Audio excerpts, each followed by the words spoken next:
Are you a student or a working professional who is looking for a great career in software development? Then you have to think about the aspects like what is the trending technologies in the industry and the kinds of questions being asked in an interview or how to improve your CodeChef ranking. If you are like this, then this Unacademy subscription of career as a software developer is definitely for you.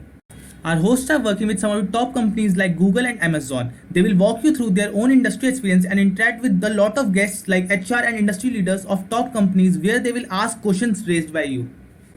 We will be covering a lot of content that will benefit your career. Like in live episodes, you get an opportunity to ask tech HRs about top 20 interview questions and industry leaders directly about the recruitment process in startups or MNCs. Guys, even you get your resume and your projects improved by getting them reviewed by the expert SDEs.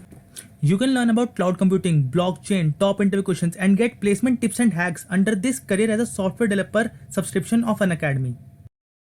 Have you ever wondered about the questions that are asked in top product company interviews? If the answer is yes, then we have a show where the host Love will walk through top interview questions that are asked in companies like Facebook, Apple, Netflix, Amazon, and LinkedIn.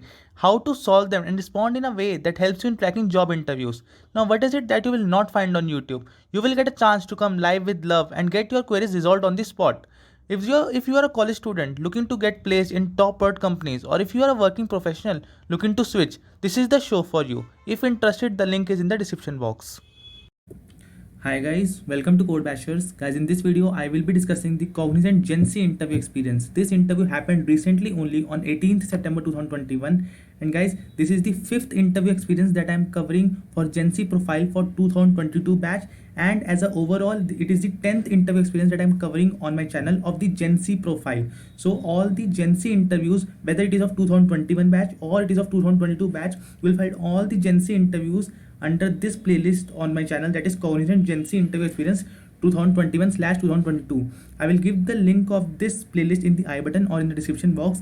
Make sure that after watching this video, you watch these interview experiences also, because these will be really helpful for you while you are preparing for your interviews if they are in coming days or in coming weeks. So guys, if you are new to this channel, make sure to subscribe it as well as join my Telegram groups also. All the Telegram groups are given in the description box. Make sure to join them as I am posting regular updates on different companies which are hiring, as well as the questions which are getting asked in them. So you do not miss any of these updates, and make sure to be present in the Telegram group as well as subscribe this channel. So guys, now let's start this video, and before starting a video, please hit the like button as well as the subscribe button for this channel. Okay, so guys, the date of the interview was 18th September 2021. The branch of my friend is CSC. The duration of his interview was 20 minutes. Guys, make sure to watch this video till the end, because I'm especially covering this interview experience. Every question that has been asked in this particular interview is very basic as well as easy, but there is a special purpose for making this video. So make sure to watch this video till the end. Okay, so first question, as you all know, will be explain about yourself, and I'm telling you again and again, only mention those skills in which you are comfortable in. You can mention your projects, your internships, your resume related content, you hobbies or extracurricular activities. You can mention all these things in your tell me about yourself thing. And guys, if you want me to make this particular video separate, that is how to explain yourself to the interviewer, make sure to like this video as well as write in the comment section that you want this separate video on my channel. So I hope this question is clear to you. Now, next, as you all know, aptitude questions are getting asked in Gen Z profile. So from this candidate also, speed related aptitude question was asked. So make sure that while you are going to the interviewer, you prepare aptitude questions also, and from some puzzle related question have also been asked. So make sure to read puzzles also. All the puzzles are given in the Geeks4Geeks platform. Make sure to study them from there. Okay. Next question was explain OOPS concept. Again, it's a very basic question and it can be asked in 10 out of 10 interviews. So make sure that you prepare this question as well. In OOPS concept, there are 4 things: abstraction, encapsulation, polymorphism, inheritance. And guys, if you want to know that how to explain these concepts to the interviewer with the help of the real life example, I have already made a dedicated video of this particular thing, that is 4 pillars of OOPS, on my channel. I will give the video link in the description box as well as in the I button. So make sure to check that video also. Okay, next was to write the code for a palindrome. So guys, in an interview of this Gen Z profile specifically, you might not be asked to write the code. You just might be asked to explain the algorithm, explain the pseudo code for this particular algorithm, or you can say for a particular question. So be prepared for all the things. You can be asked to write the code. Again, you must be knowing the pseudo code, and you should be able to explain the algorithm behind it. So for your reference, this is the code that I have written. This is perfectly fine and it will pass the test cases. And for your reference, you can take the screenshot of this particular palindrome question. Okay. Next is explain keys in DBMS. So we all know there are around 3 to 4 types of keys: candidate key, primary key, foreign key, super key. So if you want to know about all these keys, I will give the video. I will give this link in the description box. There is a very good article on Javed Point about DBMS keys. So make sure to check this article. The link I will give in the description box. Okay. Next is explain the constraints in SQL. So guys, there are certain constraints like not null constraint, unique constraint, primary key constraint, foreign key constraint, check, default, index. So let's just see what is the meaning of not null. So let's just see first what is the meaning of constraint. Constraints are the, you can say, properties of a column that at what type of values that particular column can hold. So for example, if we are given a not null constraint to a column, that means the value that can be entered, there is no null value that can be entered in that particular column in the table of SQL.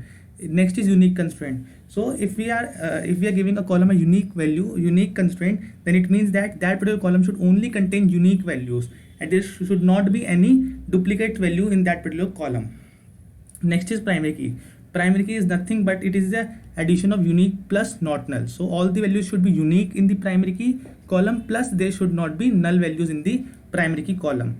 Next is foreign key. Foreign key, we all know that there are certain chances when we have to find our answer using two different tables. So we have to join those tables. So foreign key helps in joining of the two tables. Next is check constraint. Check constraints ensures that all the column values satisfy a condition. So if we are giving a column value, the column name is age, and if we want that only those values which are greater than 18 should be entered in that particular column, then we will be using a check constraint in that column. So any value that will be less than 18 will not be inserted in that column. So this is what a check constraints do. Next is default constraint. So default constraint means whenever we do not know what value to put in a particular column, we give a default value as it is a default parameter while we are given in the functions. I hope you know what a default parameter is. So we give that this particular column default value is 0. So if while inserting a value, if we do not insert any value in that particular column, so by default it will take 0 as the column value for that particular row. So I hope this constraint is clear to you. Next is index constraint. It is a quick way of retrieving records from the database. It increases the retrieving rate from the database. So I hope all the constraints are clear to you and you will be able to explain it to the interviewer. So guys, these were all the questions which were asked from my friend in the interview.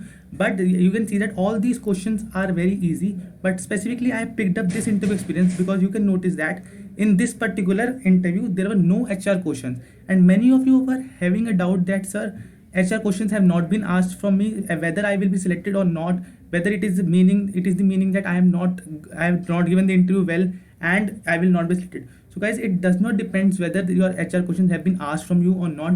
Just wait for the final results and you will be notified by your TPUs or different things that you are whether selected or not. Just do not presume yourself that HR questions are not asked from me, so I will not be selected. So the basic purpose of making this video was to explain you guys that if the HR questions are not asked to you, it doesn't mean that you are not selected, because many of the times the interviewer are in rush that they have to interview hundreds of people in 3 hours, so they generally skip most of the questions and they generally ask basic questions. So this was an example of this particular situation. So I hope now the things are clear to you that you should not presume anything. Just wait for the final results after giving the interview. So guys, this was it for this video. I hope you liked the video. And one more thing, you can see DBMS questions have been asked. So I have again made a separate video on DBMS questions also, that is the important DBMS questions that have been asked in an interview. So make sure if you want to check them, you can see the description box as well as in the link of the I button. Okay, so guys, thank you for watching this video.